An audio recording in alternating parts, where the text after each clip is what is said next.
अगर तुम्हारे सामने कोई जादूगर खड़ा हो तो तुम डरोगे? शायद हाँ, लेकिन अगर तुम्हारे सामने एक ऐसा इंसान खड़ा हो जिसके पास 1% भी जादू नहीं है, फिर भी पूरी जुजुत्सु दुनिया उसके नाम से कांपती है, तो तुम क्या करोगे? भागोगे? बेकार है, क्योंकि वो तुमसे तेज भाग सकता है।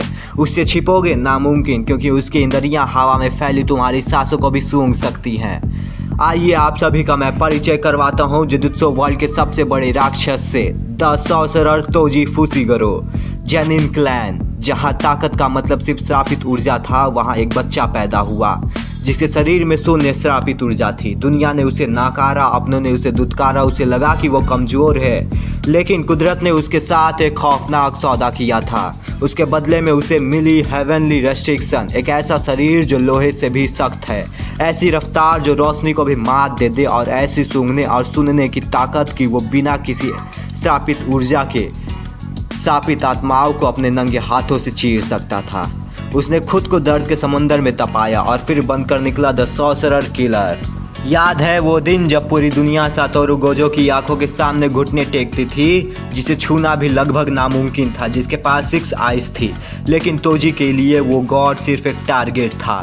ना कोई प्लान का ढोंग, ना कोई बेवजह की बातें। तोजी ने गोजो के सबसे मजबूत डिफेंस को खिलौने की तरह तोड़ा। गोजो के गले में वो तलवार घोंपकर जब उसने उसे जमीन पर पटका तो पूरे जुजुत्सु इतिहास का सबसे बड़ा सन्नाटा छाया था।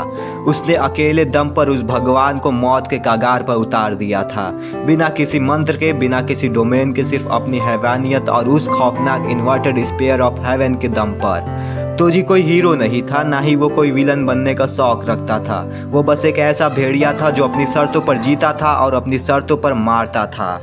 यहाँ तक कि जब उसे मरणोपरांत फिर से जिंदा किया गया तो उसने सिस्टम के हर नियम को फाड़ कर फेंक दिया। उसने सबसे ताकतवर कर्स्ड स्पिरिट डागून को उसके ही डोमेन में घुसकर ऐसे काटा जैसे कोई कसाई मांस काटता है। तोजी फुशिगरो वो नाम है जो जुजुत्सु दुनिया के हर घमंडी जादूगर को ये याद दिलाता है कि अगर तुम्हारी नसों में जादू बहता है तो मेरे जिस्म में मौत का खौफ बहता है, और जब वो शिकार पर निकलता है तो भगवान भी अपनी आंखें मूंद लेते हैं।